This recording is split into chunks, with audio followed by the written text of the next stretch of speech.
네, 여러분 안녕하십니까? 경비지도사 민간경비론 문제풀이 3회 시간입니다. 여러분을 환영합니다. 문제풀이로 들어가겠습니다. 문제 1번입니다. 자체경비와 계약경비의 장단점에 관한 설명으로 옳지 않은 것은 계약경비는 뭡니까? 경비회사에서 하는 것이죠. 계약경비는 자체경비보다 다양한 경비 분야의 전문성을 갖춘 경비 인력을 쉽게 제공할 수 있다. 맞죠? 전문 경비회사가 하기 때문에 전문성을 갖췄다. 맞습니다. 자체 경비는 신분 보장의 불안정성과 저임금으로 계약 경비보다 이중률이 높다. 틀렸는데요. 어디가 틀렸나요? 그렇죠. 자체 경비는 전문 경비회사와 맡기지 않고 자신들이 경비원을 뽑아가지고 채용하는 것이죠. 그렇기 때문에 임금은 계약 경비보다 높아요. 그래서 이직률은 낮게 되어 있죠. 임금이 높으니까 저임금으로 그랬는데 이 부분이 틀렸죠. 계약 경비보다 자체 경비가 월급을 더 줍니다. 그래서 계약 경비보다 이직률이 낮다. 이렇게 되겠죠. 틀렸고요. 옳지 않은 것 그랬으니까 2번이 되겠네요. 계약 경비는 경비 인력의 추가 및 감축에 있어서 자체 경비보다 탄력적 운영이 가능하다. 예를 들어서 여기가 아파트인데 경비원이 10명이 근무합니다. 이걸 자체적으로 경비원을 뽑아서 했어요. 인원을 8명으로 줄이려고 합니다. 그러면 2명에 대해서 해고를 해야 돼요. 이게 자체 경비에서 사람 해고하는 게 쉽지가 않아요. 여러 가지 노동법에 의한 제한을 받게 되죠. 그런데 이것이 경비회사면 어떤가요? 경비회사일 경우에는 여기서 이 아파트에서 2명을 뽑아가지고 다른 아파트로 정금 발령을 내면 된단 말이에요. 해고를 안 시키고. 그렇기 때문에 탄력적 운영이 가능한 것이죠. 그래서 계약경비, 경비회사는 자체 경비보다는 어떻습니까? 인원을 운영하는 데 있어서 탄력적이다. 그렇게 말할 수 있겠죠. 그래서 맞는 표현입니다. 자체 경비는 계약 경비보다 고용지역에 높은 충성심을 갖는다. 그렇죠. 자신들이 뽑았기 때문에 급여도 높아요. 그렇기 때문에 이직도 낮고 충성심도 좀 더 높죠. 맞는 표현입니다. 틀린 것은 2번이 되겠습니다. 2번입니다. 기계경비와 인력경비에 관한 설명으로 옳지 않은 것. 기계경비는 순수 무인 기계경비와 거기에다가 혼합, 무인에다가 사람을 더한 혼합경비 둘로 나눌 수 있다. 맞습니다. CCTV를 통한 불법 침입자 감지는 기계경비의 대표적인 사례다. 맞죠? 인력경비는 야간경비 활동의 효율성이 증가하는 장점이 있다. 틀렸죠? 어디가 틀렸나요?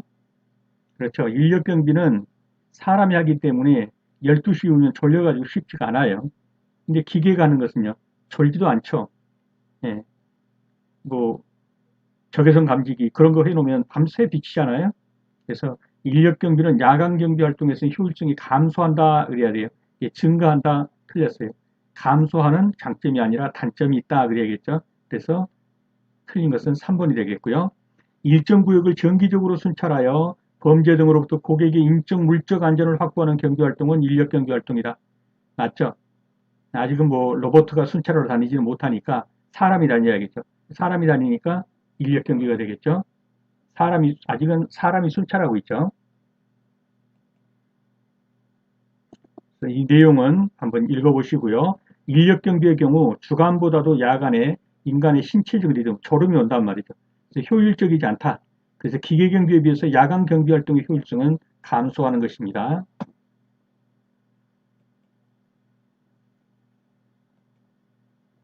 특정의 유해 요인과 관계없이 언제 발생할지 모르는 사항들에 대비해서 인력 경비와 기계 경비를 결합한 경비 업무의 유형은 언제 발생할지 모르기 때문에 모든 사항들에 대비해서 어떤 경비를 한다. 이런 것을 뭐라고 그럽니까? 그렇죠. 총체적 경비라고 그러죠. 1차원적 경비는요. 예, 경비 시설도 제대로 없이 경비원 한두 명 갖다 넣어놓고 전체 경비하시오. 이런 것들이 1차원적 경비예요. 단순히 경비원 투입해서 거기에 의존하는 것. 반응적 경비는요. 어떤 사고가 일어나면 그거에 반응해서 대응해서 그때야 이제 어떤 경비를 갖추는 거. 이게 반응적 경비죠. 단편적 경비는요. 종합적이고 체계적인 경비를 하지 않고 그때그때마다 생각나는 대로 어떤 그 경비 활동을 하는 것. 이런 것이 단편적 경비예요. 여기서 묻고 있는 것은 예, 언제 일어날지 모르는 사고에 대비해서 항상 총체적으로 경비하고 있는 것이죠. 총체적 경비입니다. 이 내용은 설명드린 내용이니까 한번 읽어보시고요.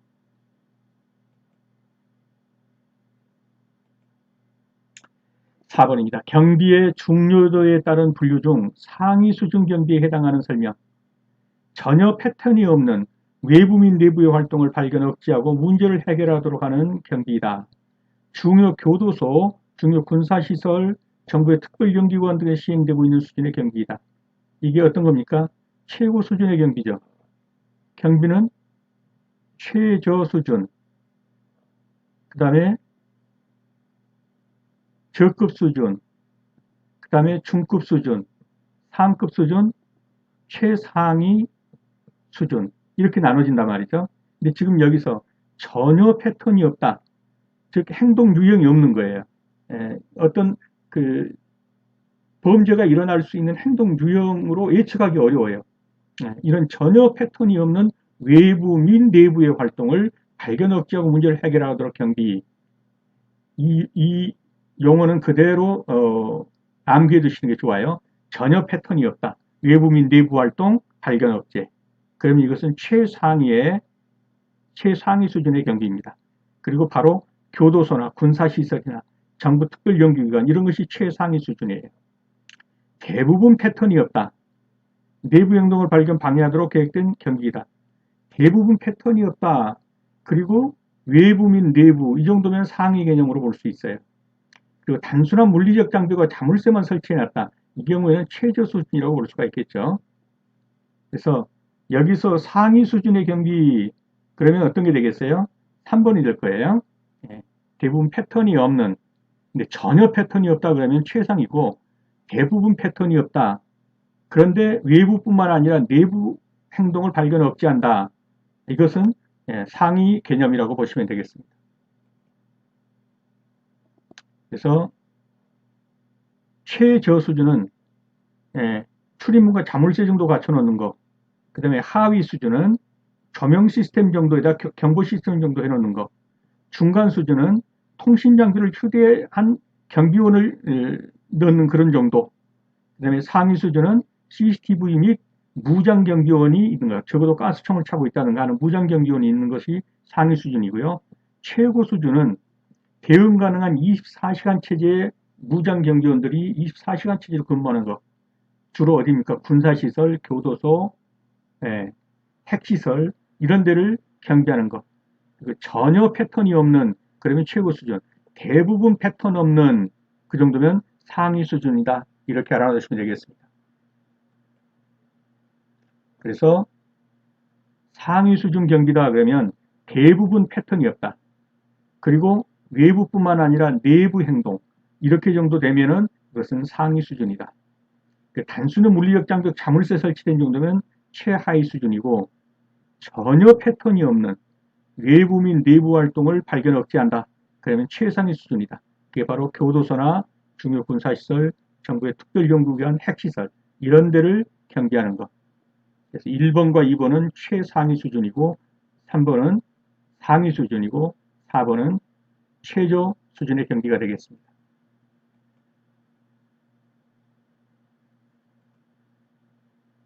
5번입니다. 다음 설명에 해당하는 경비 수준은 일정한 형식이 없는 이게 패턴이 없는 이런 말이죠. 외부와 내부의 이상한 행동을 감지하여 저지 방어하기 위한 첨단 시스템 장치를 구비하고 고도로 훈련받은 무장 경비원이 배치되어 경비하는 시스템이다. 자, 대부분 패턴이 없는 이런 말이 일정한 형식이 없는 것과 똑같아요. 대부분 패턴이 없는 이 말이나 일정한 형식이 없는 이런 말이랑 똑같은 거죠. 그렇다면 이 수준은 어떤 경비죠? 그렇죠. 상위 수준의 경비죠. 훈련받은 무장 경비원이 있고요. 전혀 어떤 패턴이 없는 또는 전혀 어떤 일정한 형식이 없는 그러면 최상위 수준이 되겠죠. 여기서는 어떻든 정답은 4번이 되겠네요. 상위 수준 경비입니다.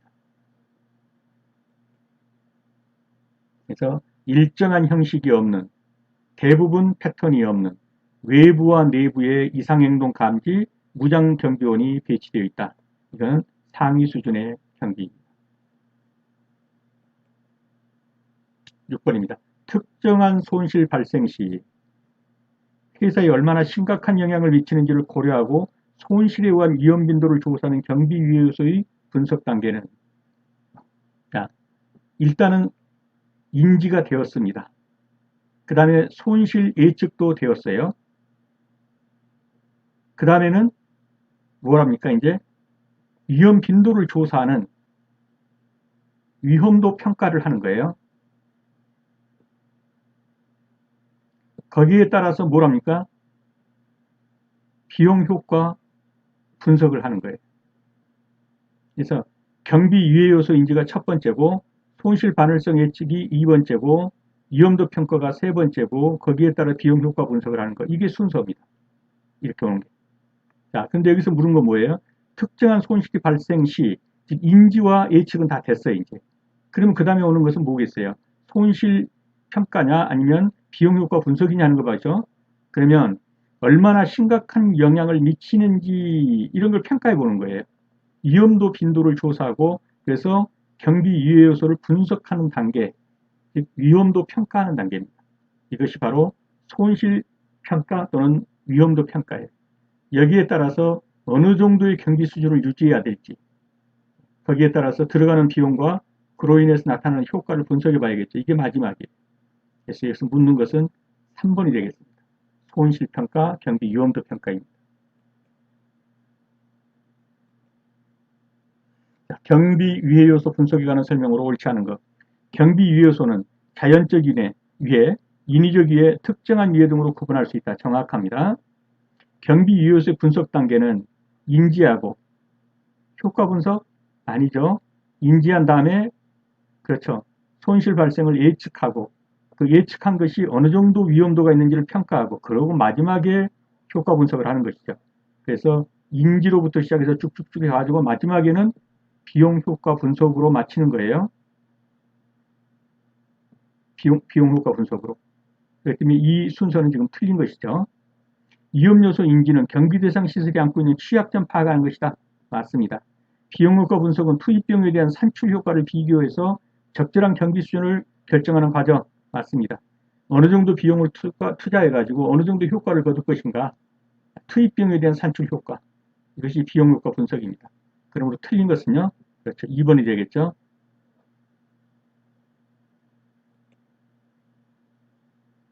그래서 경비 위해소의 분석 단계, 인지하고 손실 발생을 예측한 다음에 그것에 대한 위험도는 어느 정도인지를 평가한 다음에, 자, 그 위험도를 막으려면 어느 정도의 비용을 들이면 어느 정도 효과가 올까?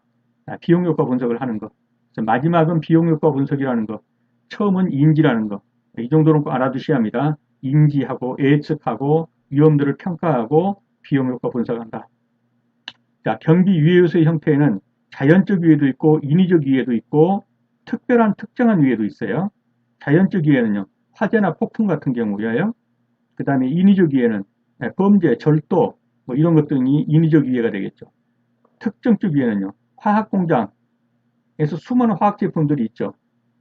누가 불 지를 수도 있지만 자기들이 반응해서 불이 날 수도 있어요. 특수한 거죠. 이게 특정한 위해입니다. 이런 것들이.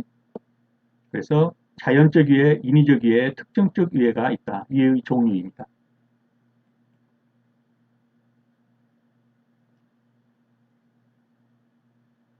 그래서 경비 위해서는 자연적 위해, 인위적 위해, 특정한 위해 등으로 구분되고, 분석 단계는 인지가 1번이고, 그 다음에 예측이 2번이고, 그 다음에 위험도를 평가하는 거, 위험도 평가가 3번이고, 마지막으로 비용 효과 분석이 나온다. 8번입니다. 경비 위해 요소 분석에 관한 설명으로 옳지 않은 것은, 경비 위해 요소 분석은 경비 대상의 취약점을 파악해서 범죄, 하전, 재난 등으로부터 안전하게 보호하기 위한 계획을 수립하기 위한 계획이다. 맞습니다. 지진, 폭풍, 홍수 등 자연적 위해 요소는 대규모의 인적 물적 피해를 야기시킨다. 맞습니다. 비용 효과 분석은 투입 대비 산출 규모를 비교해서 적정한 경비 수준을 결정하는 과정으로 절대적 기준이 있다? 이건 아니죠. 비용 효과 분석이라는 것이 무슨 산술적으로 기계적으로 나온 게 아니잖아요. 그것은 어떤 경험치에 의하고 과거의 사례 등이라든가 이런 것들을 봐가지고 어느 정도를 투입하면 어느 정도 효과가 있을 것이다 라는 어떤 예측이지 그것이 절대적 어떤 기준을 갖는 건 아니에요. 그래서 3번은 틀렸죠. 경비 유효소 분석 자료는 경비 계획에 있어서 경비 조직 등의 규모를 판단하는 근거가 된다. 맞는 표현입니다. 틀린 것은 3번이 되겠습니다.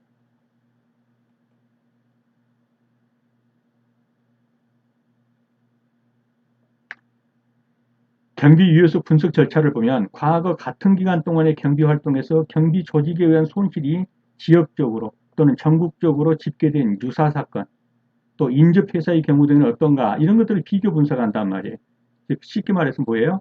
과거의 경험치, 예, 어떤 지역적인 또는 전국적인 또는 유사한 인접회사 등의 경우 어떤 사고들이 일어났는가 경비사고가 이런 것들을 다 감안해 가지고 비용효과 분석을 하는 거예요. 그렇기 때문에 이것이 절대적 기준치가 된다고 볼 수는 없어요. 다 상대적이지. 절대적 기준이 있다고 볼 수 있다 그러면 틀린 거예요. 절대적 기준이 있다고 볼 수는 없습니다. 여기서는 절대적인 기준이 있다 그렇기 때문에 이분이 틀린 것이죠. 9번입니다. 경비 위해 요소 분석에 관한 설명으로 옳은 것은 분석 단계는 비용 효과 분석 여기서부터 틀렸지. 이게 맨 마지막에 나오는 것이죠. 1번 인지하고 2번 발생을 예측하고 3번 위험도를 평가하고 4번 비용 효과 분석하고 이런 단계로 가는 거예요. 그래서 1번은 틀렸죠. 경비 유효소 형태는 인위적 위해만을 말한다? 아니죠. 인위적, 자연적, 특수적, 특정적. 그래서 2번도 틀렸고요. 효과적인 경비 불행을 실행하기 위해서 경비 유효소 분석과 조사가 선행되어야겠죠. 맞습니다. 모든 경비 대상 시설물에 동일하게 표준화된 인력 경비와 시스템을 적용할 수 있다? 아니죠. 시설물마다 자기의 특징이 있어서 다 다르죠. 그래서 예, 다 거기에 따른 인력이라든가 기계경비 시스템이 들어갈 수 있는 것이 시설마다 다릅니다. 그래서 모든 시설에게 동일하게 표준화된 이런 건 없어요. 시설마다 다 특징이 달라서 동일한 표준은 없다. 그래서 이것도 틀렸어요. 그래서 맞는 것은 3번만 되겠네요.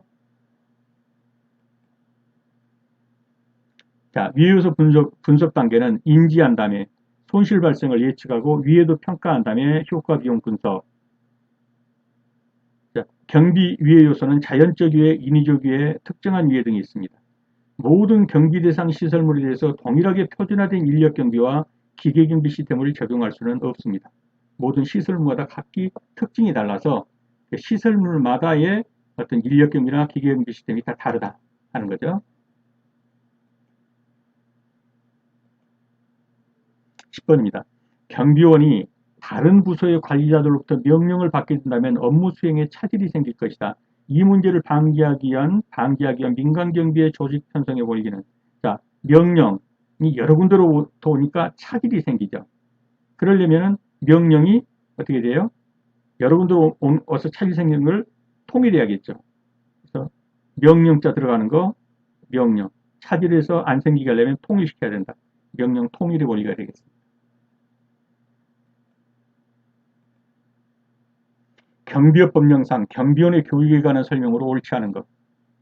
경비원이 되려는 사람은 대통령령으로 정하는 교육기관에서 이게 주로 어디입니까? 경비업 협회죠. 미리 일반 경비 신인교육을 받을 수 있다. 조문에 나와 있는 것이죠. 맞습니다. 일반 경비원의 신인교육은 44시간이다? 틀렸죠. 어디가 틀렸나요? 44시간이 아니라 몇 시간이에요? 24시간이죠. 네. 하루 8시간 교육으로 며칠 교육을 받아야 돼요? 3일 교육 받으셔야 돼요. 24시간 교육입니다. 특수경비원 신인교육은 88시간이다. 특수경비원은 88시간 맞습니다. 일반 경비원의 교육 실시에 필요한 사항은 행정안전부령으로 정한다? 틀렸죠. 어디가 틀렸나요? 행정안전부령이 아니라 대통령령으로 정하는 것입니다.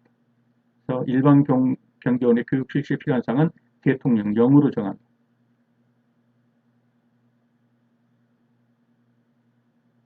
자, 그러면은 옳지 않은 것. 잠깐만요. 일반 경비원의 신임 교육은 24시간이다. 이건 분명히 틀렸고요. 맞고 일반 경비원의 교육 죄송합니다.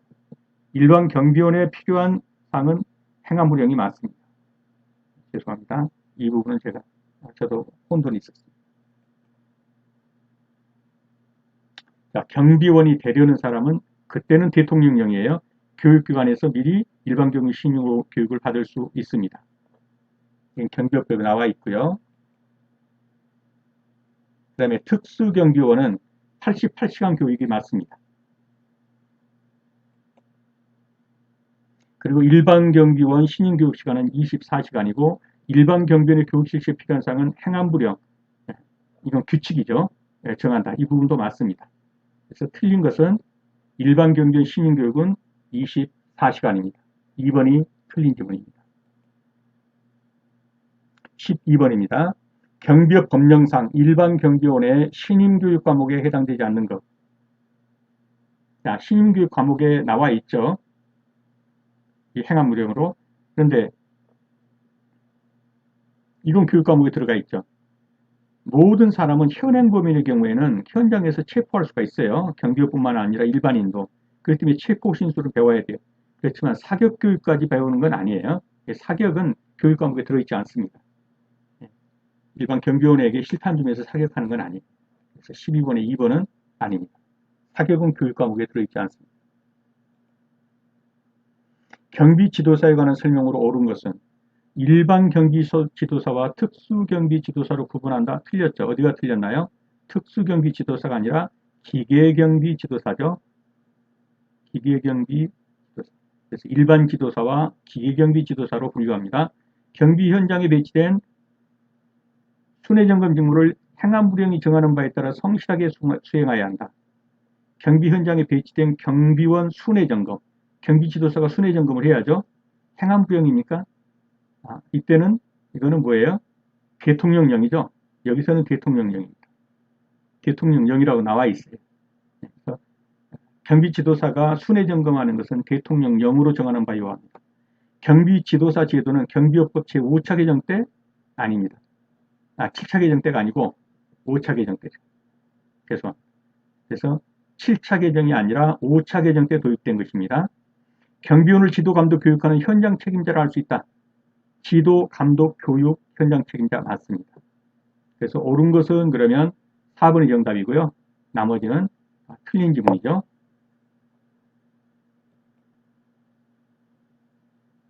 경비지도사 12조에 보면 경비법 12조에 보면 경비지도사의 직무는 대통령령이 정하는 바에 따라 그랬습니다. 그래서 행안부령이 아니에요. 경비지도사는. 그리고 경비지도사는 경비법법 2조 2호에 일반 경비지도사와 기계경비지도사로 구분한다. 그렇게 나와 있습니다. 그리고 경비원을 지도, 감독, 교육하는 현장 책임자가 경비지도사가 되겠습니다. 맞는 표현은 4번이고요. 14번입니다. 외곽경비에 관한 설명으로 옳은 것은 비상구나 긴급 목적을 위한 출입구 경우 평상시에는 개방되어 있어야 한다. 이것은 논란이 있는 그런 지문이에요. 그런데 우리는 시험을 위해서 공부해야 되기 때문에 이 부분은 틀렸다고 해야 돼요. 시험에서는. 그래서 평상시에는 개방이 아니고 평상시에는 폐쇄되어 있다가 비상시에만 열려야 합니다. 물론 이게 쉽지 않아요. 그래서 이게 많은 논란이 있는데 어떻든 우리가 합격을 위해서는 이대로 해야 돼요. 그래서 평상시에는 비상구나 긴급 목적을 위한 출입구의 경우 평상시에는 폐쇄되어 있어야 한다. 이렇게 봐야 합니다. 개방되어 있어야 한다. 그렇게 틀렸고요. 자연적 방벽에는 인공적 구조물을 설치해서는 안 된다. 틀렸죠? 어디가 틀렸나요? 자연적 방벽이라 하더라도 거기에 어떤 흠결이 있다. 그러면 인공적 구조물로 보강을 해줘야 합니다. 그래서 틀렸고요. 폐쇄된 출입구는 확인이 필요치 않다. 틀렸죠? 정기적으로 제대로 폐쇄되어 있는지를 확인해 봐야겠죠. 외곽경비의 근본 목적은 내부의 시설, 물건 및 사람을 보호하기 위한 것이다. 정확한 표현입니다. 이 표현 그대로 알아두셔야 합니다. 외곽경비의 근본 목적은 내부의 시설, 내부의 물건, 내부의 사람을 보호하기 위한 것입니다. 14번에 4번이 옳은 것이 되겠습니다. 네, 비상구나 긴급 목적을 위한 출입구의 경우 평상시에는 폐쇄되어 있어야 합니다. 자연적 반경만으로 외곽 경비 목적을 달성하기 어렵다면 인공적 구조물을 설치해서 보강해야 한다.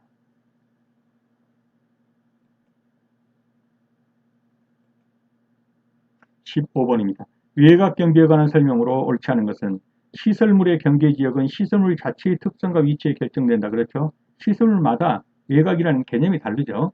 담장을 설치한 경우 가시지대를 넓히기 위해 주변 장애물을 제거해 줘야 합니다.